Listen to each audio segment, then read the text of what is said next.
In global commodity markets, timing a price shift by even a few days dictates whether a supply chain generates substantial yield or bleeds capital. The margin for error is effectively zero. To navigate that volatility, traders rely on specialized intelligence. We are going to deconstruct a specific market alert issued by the reporting firm Polymer Bazaar. The alert outlines a clear forecast for the August 6th Ex-Works pricing revision across polypropylene, polyethylene, and PVC. The prediction? Prices are expected to be rolled over, meaning they will remain flat. The tension in this forecast comes from its timing. This stagnant price prediction was issued mere days after producers successfully implemented a market-wide price hike on August 1st. Understanding accurate pricing requires looking past official factory announcements and observing the behavior of the secondary market. We begin with the baseline, Ex-Works pricing. This is the rigid baseline cost set directly at the factory gate by producers. Effective August 1st, major Indian primary producers hiked these Ex-Works rates, attempting to capture higher margins across the board. Downstream from those producers sits the open bazaar, a secondary market managed by independent stockists, traders, and regional distributors. This chart shows the relationship between the two environments. The rigid line tracks Ex-Works hikes.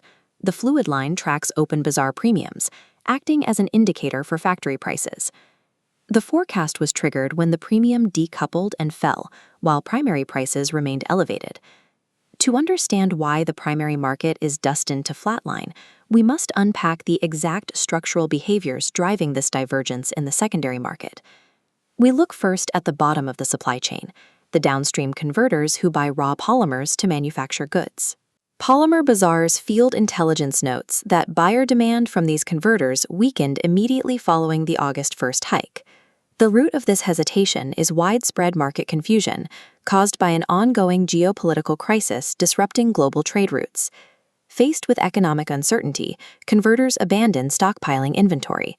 They shifted to need-based buying, procuring only the exact volume required to keep their machines running. This diagram maps the resulting market forces.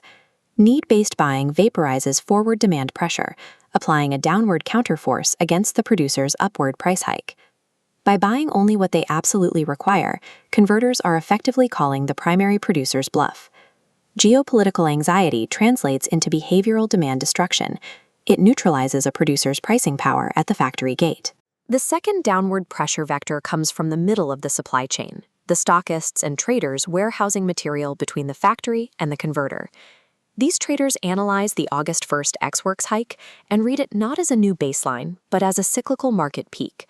Seeing the top of the market, they execute a strategic maneuver noted in the intelligence report. They enter profit booking mode. Profit booking requires physical liquidation.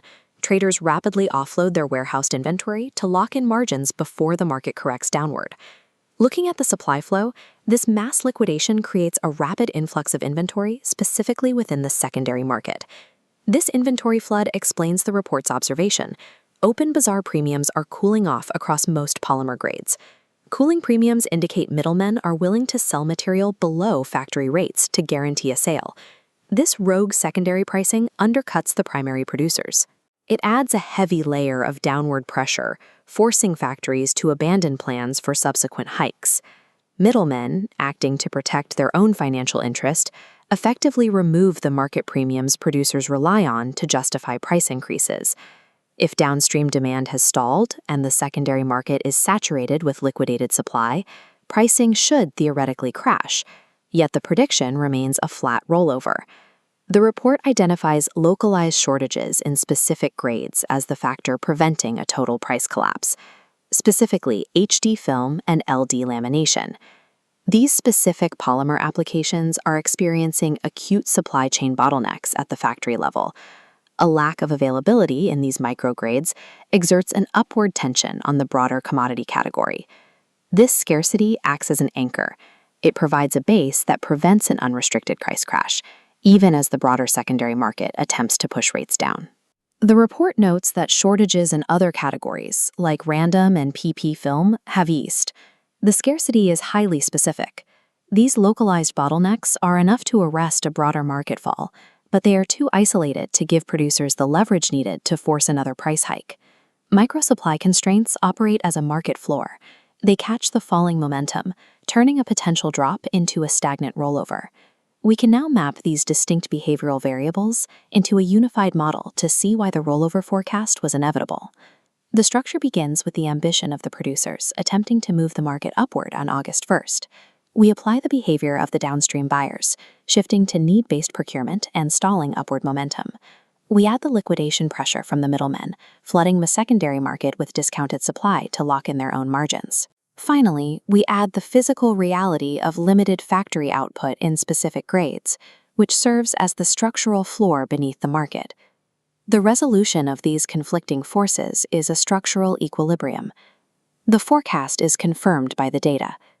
Market intelligence is built on tracking human behavior. It requires analyzing the specific motivations of the buyers and middlemen who operate the open bazaar. A primary producer's pricing strategy only holds weight if the secondary market chooses to validate it.